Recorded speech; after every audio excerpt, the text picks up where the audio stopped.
Finishing up in the garage took a little bit longer than I had hoped, so it's a new day and now we can actually dive into the bug. So as you guys remember from the hydrolock video, I pumped all the fuel out of the cylinders, yet it still wouldn't start. And we still have that issue today. It still will not start for me.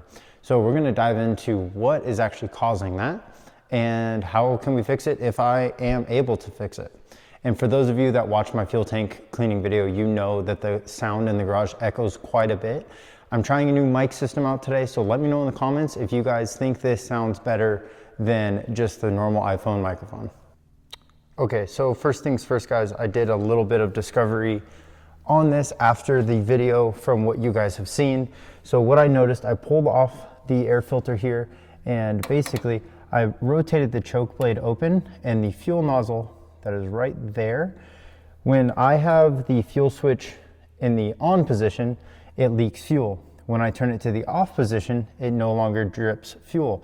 So I'm thinking maybe the float inside the bowl is in the wrong position, which is not allowing the pintle to shut, and it is dripping fuel when it shouldn't be, ultimately hydrolocking the cylinders. So I'm gonna pull the carburetor off and see if my suspicions are correct. So before I pull it off, I want you guys to hear what it sounds like when you try to start it, so you can hear that it still is, sounds like it's trying to hydrolock with a lot of fuel in the cylinders. This is with the jump box on it as well.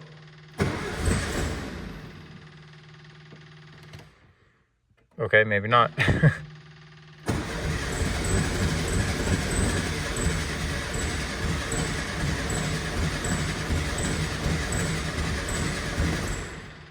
Man, it's close. That's the closest it's been in quite a while. Okay, so I just tried to start it again and I have a confession to make. And I'm sharing this with you guys because I want you to know that like everybody's gonna make stupid mistakes and you know, there's no shame in it. But I just found out that I had 2 of the spark plug wires on cylinder 1 and 2 mixed up. I switched those and it just ran. So I'm going to go ahead, we'll give it one more shot and see if it'll fire and stay running now. But man, if that's all it was, obviously there's the hydrolock issue, which I still need to figure out, but if the no start is caused by the spark plug wires being flipped, I caused my life a whole lot of stress for no reason. Let's try this again.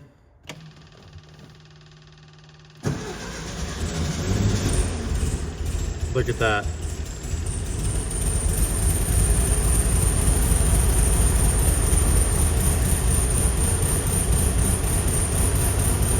And it runs. It was literally the spark plug wires. Man, to say I feel like an idiot is an understatement, but that's okay. We all make mistakes and it runs now. So we're gonna see if we can keep it running and if I actually do need to pull the carburetor off.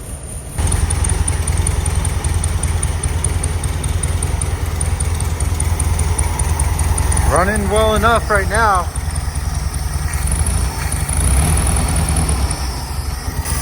Choke's operating properly.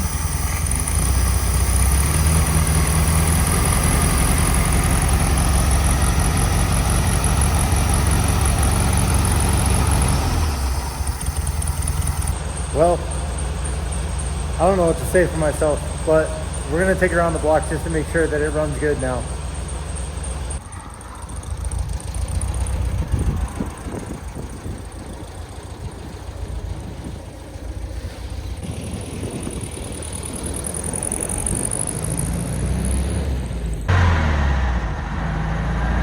Man, I cannot believe it was just a mix up of spark plugs.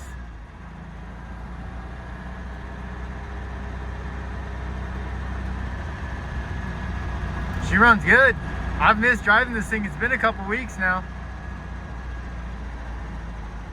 Well guys, as you can see, along with the spark plug tips unscrewing that I didn't know about, there's a lot that although I'm pretty good with cars, there's a lot of things that I still make mistakes on and things I don't know. So this is just this is just one of them. But we're gonna take this back to the house because it runs nice.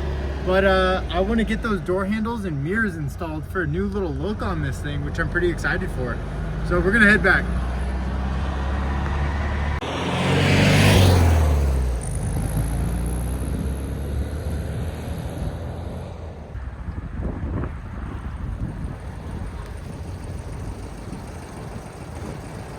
Okay, so we've got these swan neck mirrors here.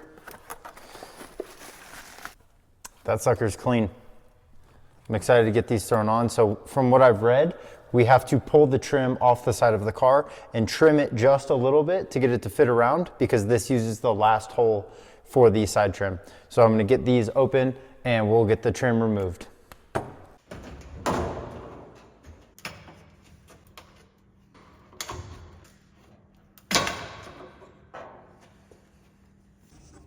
So as far as placement goes, it goes over the side trim, just like that.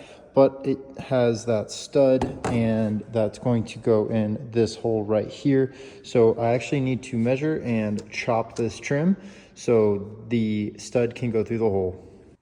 I have double checked and I have taped. I'm going to be cutting on the front side of each of these, and that should be plenty of room. Going to grab the cutoff wheel and go to town.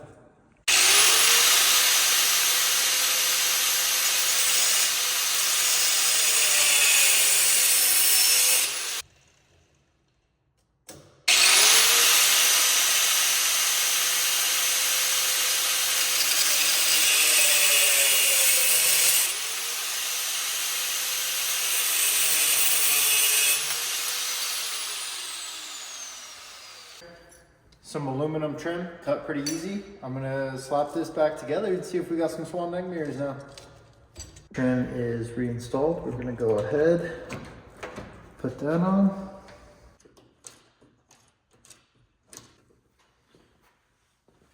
Joke's on me, wrong side. Okay, let's try this again. Uh-oh.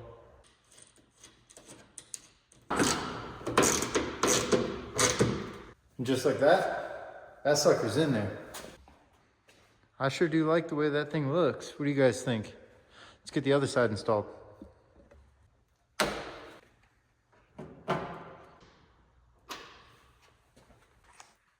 And just like that, the swan neck mirrors are on. I really like the look of them. I think they look sweet. But now we have two driver's side mirrors, so I'm gonna go ahead and pull this one off. But overall, I like that. Should look pretty sweet. Okay, so now it's time for the door handles, and the reason I'm replacing this is when I got the vehicle, it worked, but now it doesn't. It won't lock. It just jams, and I cannot lock it from the outside either. And the key is super worn, so I figured it's easy enough to just get some new handles and locks.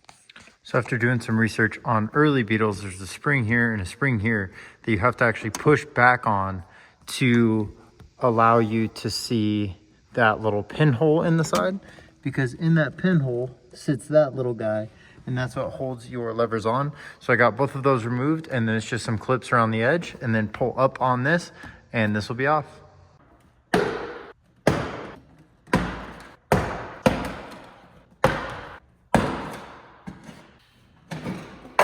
There is the spring I was talking about, and here is the other one. Door panel's off, now the door handle shouldn't be bad.